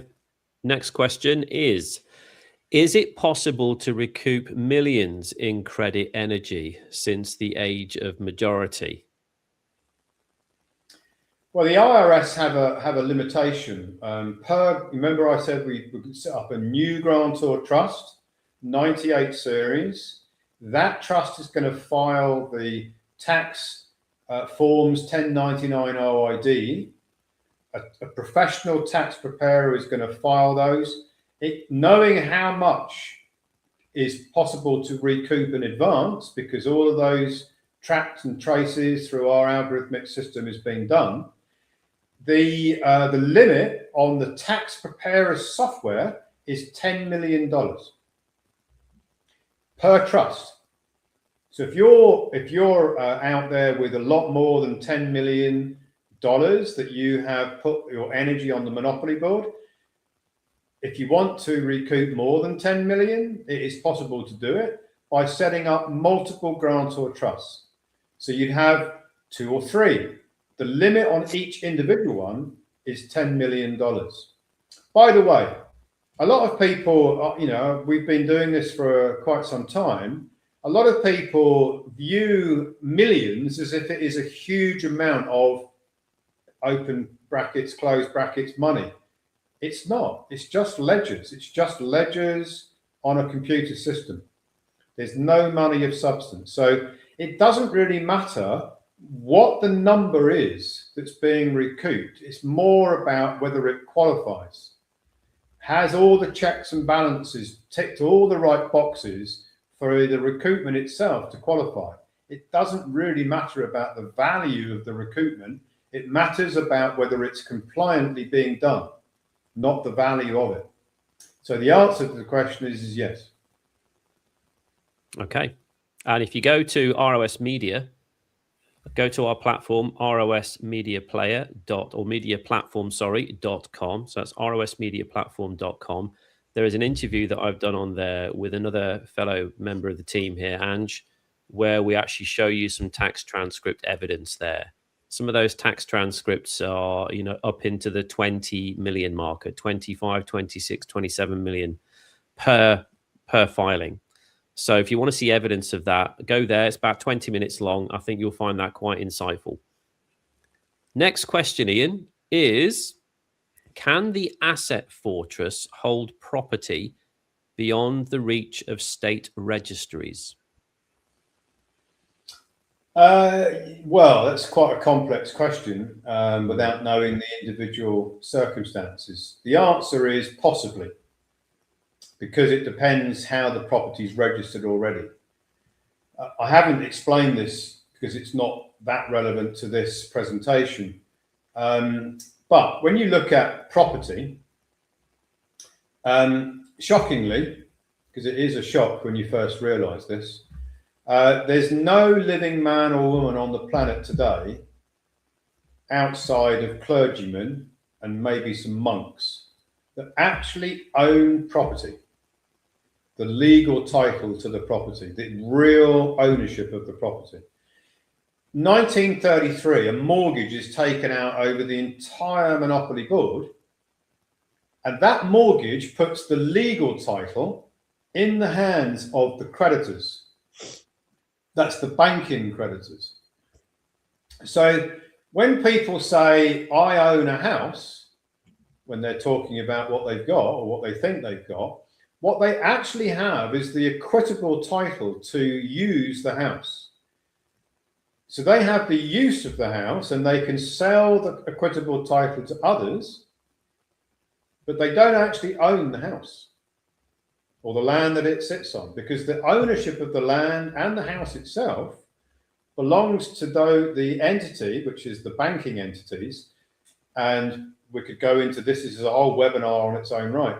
It's basically the registration of the legal title is not with the homeowner or the property, the perceived property owner. The perceived property owner has equitable title, the use of the asset, the same as the use of the car. The car is not owned by the living man, woman. That car, vehicle, truck, whatever it is owned by the state because it's registered there, which is why they tax it. Because anything that's registered to the state enables the state to tax it, because it's just being used. It's being rented effectively by the user. The user is the birth certificate construct. So can the asset fortress hold property? Yes, if there is no legal title, it's already pre-existingly registered to the state. There might be a way of untangling that. And if so, then the answer is yes. But in most cases, it's very difficult. Some church land, there is actually the title belongs to the church, the legal title. That's why I said clergymen and monks might actually own property, but not very many other people actually own anything at all. The legal title. Okay. So next question is, do corrective 1099 OID filings redirect withheld taxes to a private treasury? Well, the 1099 OID itself doesn't redirect it. What happens is it corrects the record. So you've got an investment bank, or many of them, you may have many in your portfolio, that are operating as nominees for you, the living. And when you set up a 98 series grant or trust, and when the tax license holder, tax preparer license holder files in the 1099 OID, what it does is it moves the nominee from being the investment bank to the 98 series grant or trust. Now that 98 series grant or trust is the nominee to receive the taxes back from the United States Treasury. So filing 1099 OID doesn't redirect the withhold taxes itself. What actually redirects the taxes is the tax return, because it's the combination of the 1099 OID. There's another tax form called a 1041, which is that the trust files to actually redirect the taxes to the grant or trust.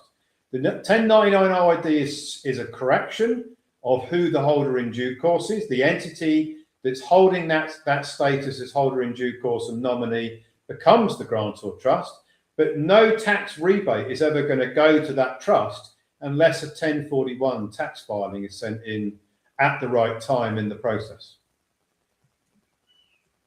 Okay. And the next one is, how does the Envoy protocol utilize CRSS to rescind agency to the state? Well, that's a confused question, I think. It doesn't actually do that. It can't really do that. What it can do is it makes part of the process is it's making a declaration that cleans up some presumptions that the state had of the agency. It's cleaning up the agency. It's strengthening the use of the birth certificate construct through this office of the General Executor, but it doesn't rescind the agency. You don't want to rescind the agency. So it's a good question because it reveals a lot of people out there thinking they can rescind agency. They can, separate themselves from the birth certificate construct, or they can declare that they're, state national, or they're this, that, or the other, or they're under God's law and they don't have to comply with with the Caesar's legislative law that applies to the birth certificate construct. There's so many ideologies out there. I've written technical papers on why they're flawed because they don't understand that you cannot sever the agency. You can only clean it up. Okay, and the last one, Ian, is, can the spend and recoupment cycle create a self-sustaining infinity loop? Yeah, absolutely. Because a big part of this program is, if you have got, let's say, $1 million that you can recoup, just for round numbers, and then you went out and had you went out and you paid all your debts off, and you paid all your taxes, and you're now there debt free, but you've got no cash flow coming in. So in order to solve that, the next year you recoup back what you've just spent using common language to discharge the debts and the taxes in year one of this program.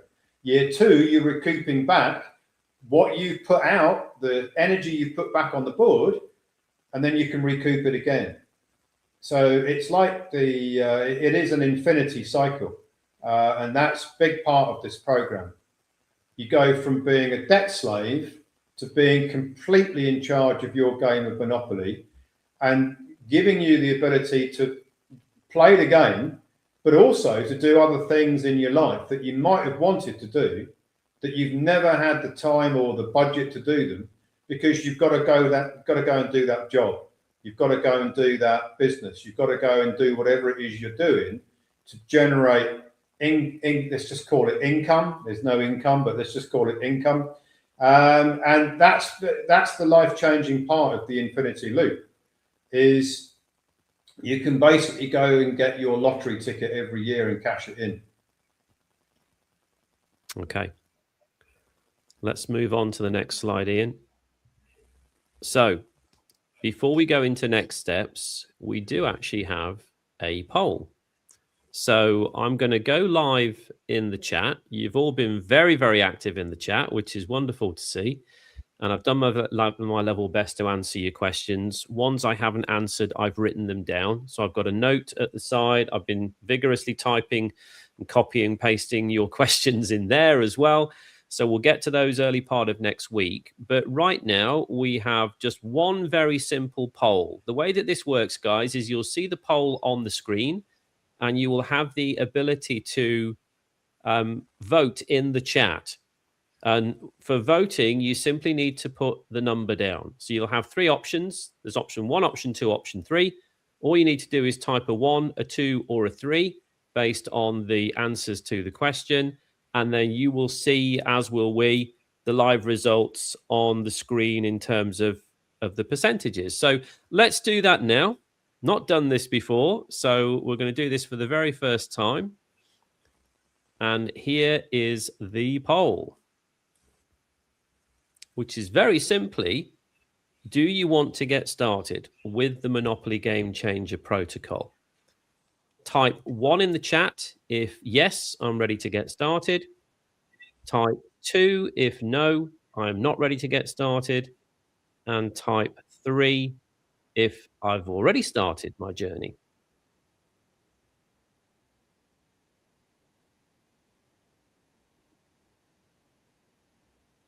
We'll leave that for a few seconds. Got some fluctuating results coming in here, Ian.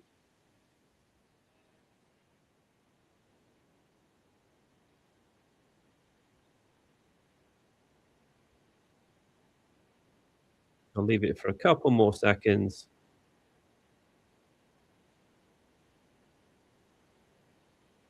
All right, looks like we've got roughly 30% of people who are brand new and would like to get started on this, Ian.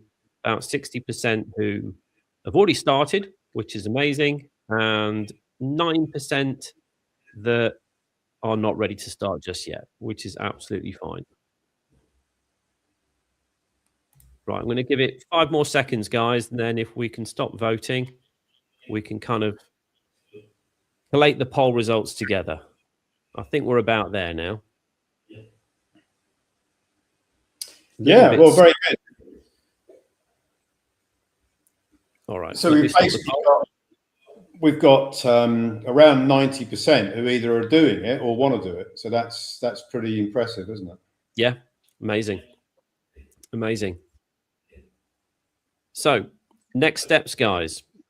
If you've got any further questions, okay, if you want to speak to a consultant, then this is the link that you want to be going to, okay? lvfree.click.tge. Once you get to that page, all you've got to do is pop your email address in where you see email, click on the book a call button, and that'll take you straight through to a booking page.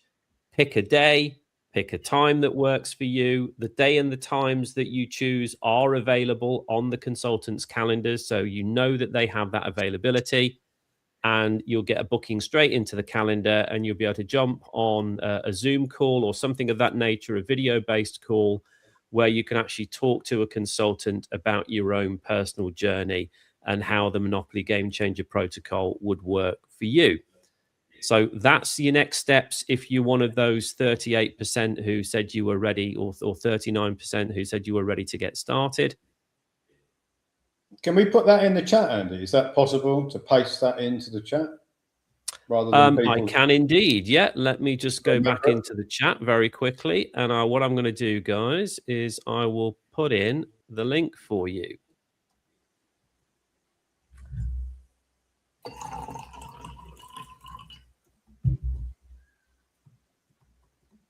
So it's lvfree.click/TGE. I've just put that in the chat for you now, guys.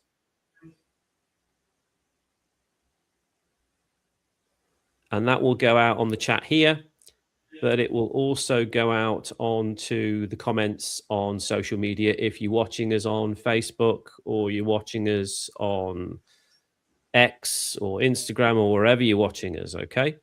So hopefully you can see that, lvfree.click.tge, all right? So that's there in the chat for you to grab.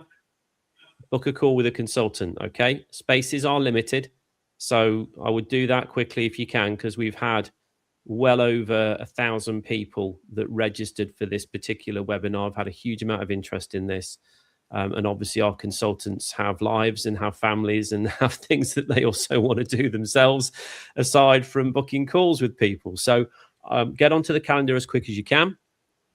And then in terms of next steps from here, again, we've got a bunch of links that you guys can also benefit from. We've got a bunch of handouts that we're going to be putting into the members area too. So in terms of the links that are available, you've seen the booking link. That's the top one there. We've also got a multitude of websites that you can visit. Don't want to overwhelm you with too much, but these are the typical links that you should have available to you either in the members area, or if you've been watching Ian and I's content, we often refer to many of these websites as well. So join those links, join the Telegram group if you can as well. We do live updates daily in the Telegram group. We'd love to have you in there. We've got a couple. We've got Winning at Monopoly, and we've also got the Advocate Telegram group if you are one of our advocates too. And then here are the handouts. Now, these will be available for you in the members area. So once we finish this webinar, this will then populate. That will get loaded into the members area. I know that we had a few comments in the chat about people saying, I'm so sorry, but I've got to leave now. Absolutely fine. Wherever you left off, you'll be able to go to the members area, watch the back end of that on the recording. And then all these handouts will be available for you as well. Okay. So we've got 9 in total to do with everything we've been discussing today. The Clifford Protocol, the Asset Fortress Protocol, Commerce Protocol is another one, and obviously the Monopoly Game Changer Protocol. So there's plenty in there for you to dig your teeth into between now and possibly when you have a call with a consultant, just so you can get a little bit more information before you have that conversation. And then invitation rewards. Do you want to go through this, Ian, or do you want me to go through this? Well, I'd go through it if you don't mind, because Okay. I'm very passionate about this. I know you are as well. Indeed. So when I created the community, a few years ago, I knew that we would grow through referrals, because this message is quite difficult to put out through conventional media channels, because a lot of it is shadow banned, and a lot of it is is constrained by algorithms that run marketing platforms and social media platforms. Not because there's anything wrong with it, just because those that control the monopoly board don't want you to be free. They want to keep you under their control agenda. So to me, it made absolute sense that the best way to get this to grow is through referrals. So we run an advocate program. So members who don't even need to be enrolled in the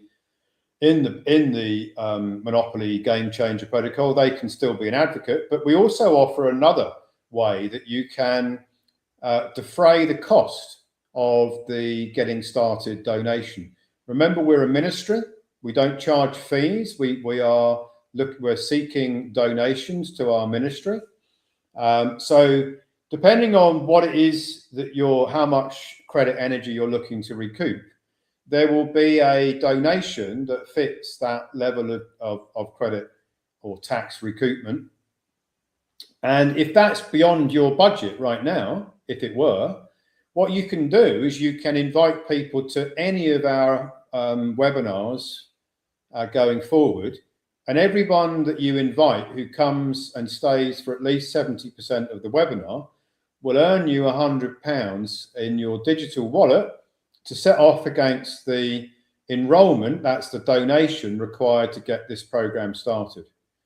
So if you were like Andy, has a big social media following, if you had a social media following, you would be able to send out a link to the webinar, the forthcoming webinars, and those that come will earn you £100 to set off against the donation required to get started on this protocol.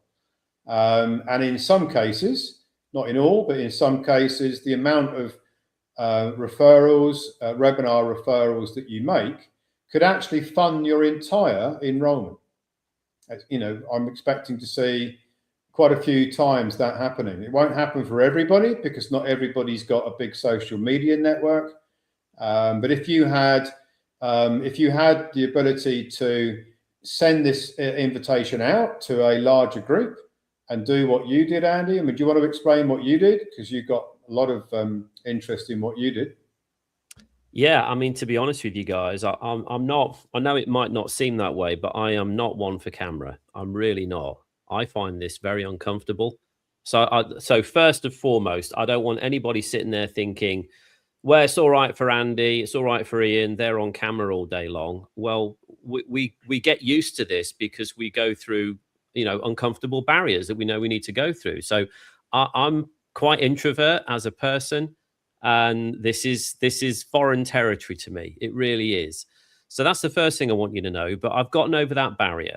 Okay, so number one, I've made the effort to try and shoot videos, try and put content together, because I know how important this is. It's not just about recruitment and it's not a money thing for me. This is about my kids and my wife and my family. This is about the agenda that's coming. This is about what's the world going to be like when my kids grow up.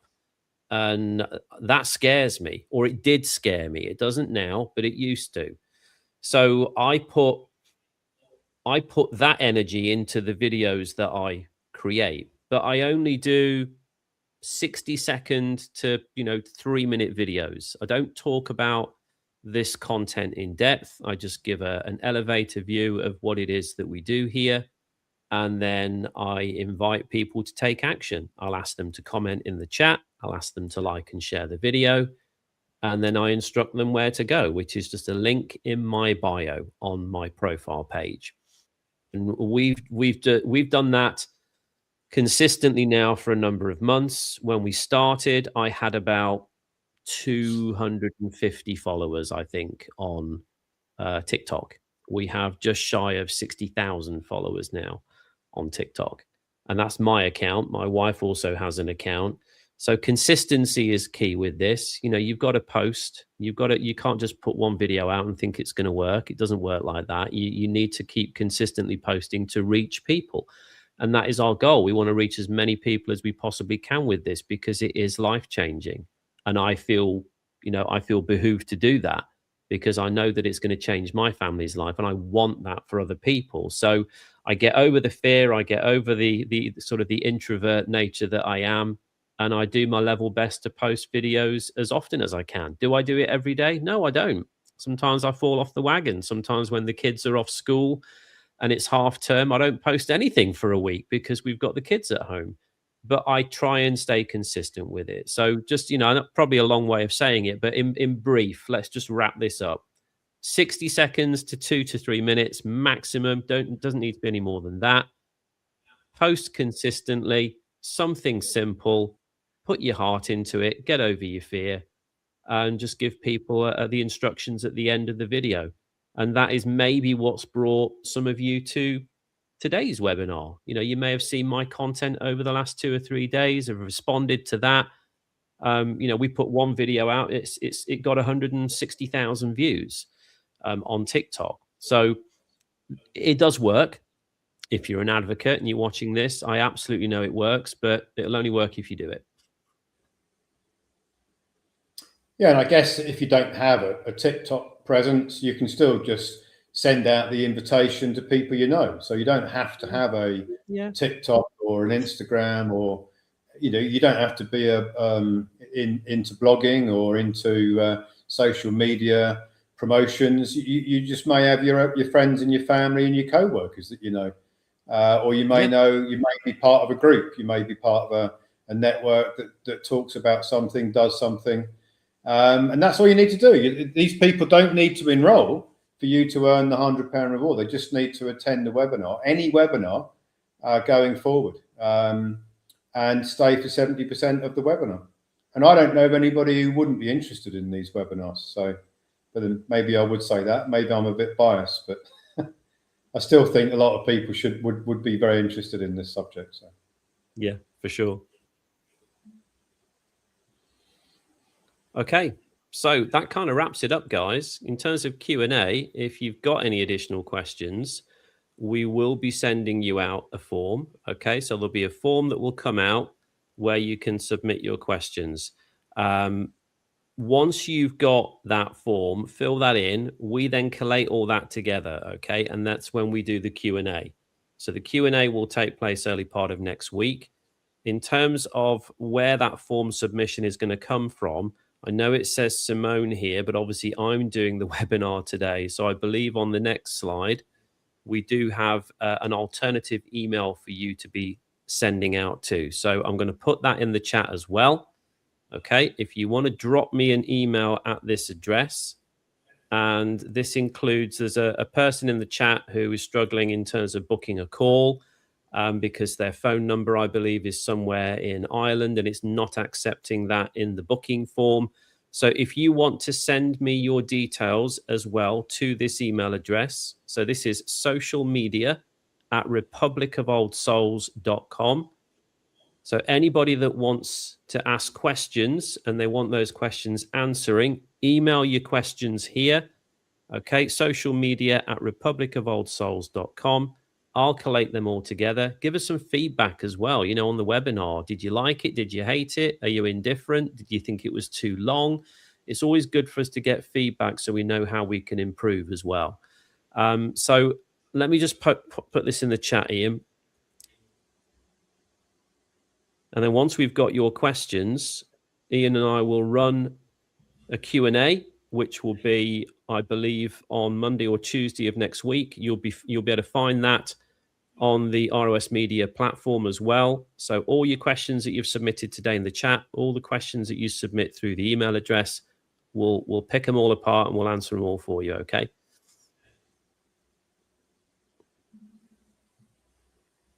That's it, Ian. That's all I've got. Any final words before we wrap up? Well, my final thoughts are that, you know, if you're very new to this, it will take a while for it to sink in. It's not unusual. You know, when you've been given a paradigm shift or information that causes a paradigm shift in your belief about how the world of commerce works, it can take a while. And what I would suggest is that you don't go in straight into ChatGPT and try and ask it, you know, can it comment on this, because it's been programmed to mislead you. As I tried out some months ago, putting my research papers into it, and it told me it wasn't permitted to tell me about this process. And when I asked why is it not permitted, it told me, basically kept repeating it wasn't permitted to tell me about the process, because I mean I'm an expert in it, so I know all about it. And I was just trying to validate it using ChatGPT, and then it closed my account because I'm not supposed to know what I know. So that might tell you a lot. So if you're going to go straight from here and put it straight into some sort of internet search or some kind of, you know, AI, be very careful, because the AIs have been programmed to mislead you to believe that this doesn't work. Well, we've got verified results. If you go on ROS Media channel, you've done interviews, Andy, with people that have had results. We've had many recoupments have been successful. We had 600 million last year of confirmed IRS tax recoupments. And you know, this isn't mine, for the people that are on here. There's the physical copies. I know these are redacted, guys, and you probably can't see them very well, but this is my tax transcript and that is my wife's tax transcript. That is just one for each of us of many that we are yet to receive as well. So there's the physical proof. I share this on the video with Ange amongst probably 30 other examples running up into the $25 to $30 million marker as well. So it's not a theory, it's very real, but the AI systems don't want you to know about it. They'll probably tell you that you get into difficulties doing it, but none of our members have ever had any difficulties. The only people who've had difficulties are people who've tried to do it through other mechanisms and methods, and they've had a great deal of difficulty because they don't understand how to do it correctly. We do, and it works. So that's my sort of roundup. Is if you want to really deeply understand it, read the research papers. Don't turn to AI or internet searches because they'll mislead you. If you want to ask very technical questions, I'm your man because I like technical. Ask them to Andy, and I'll answer them on probably on Tuesday when we do the Q&A.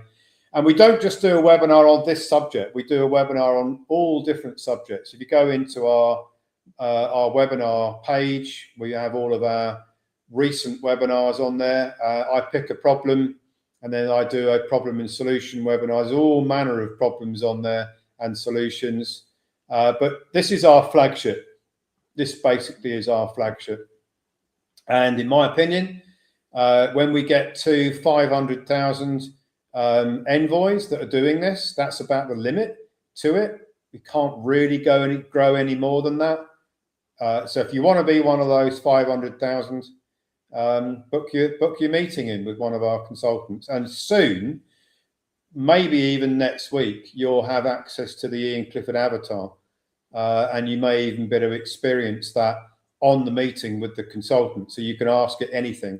And its library of information is vast, I can assure you. Really excited about that as well. So, and we've had questions in the chat about, you know, and I get it, guys, you know, where am I at with my personal process? The avatar is going to be another game changer for that, because not only will it tell you where we're at as a nation, as an organization, but it will also tell you where you're at in your personal process live whenever you want to ask that question. So that is a real huge development here to try and give you the information that you're looking for. But for now, I wish you all the best for the day. Thank you for attending. Thank you for joining. We'll see you on the Q&A early part of next week. We'll be running that out, and that will go live on the ROS Media platform. You can join us live on that through social media as well, as many of you do, and listen to your questions being answered live, or you can watch the recording. And today's recording will be on the platform for you with the handouts as well, hopefully within the next few hours. So once again, have a great day. Thank you for watching. Book a call if you need to with one of the consultants if you're brand new to this and you want to get started. And we will see you on the next webinar. Bye for now.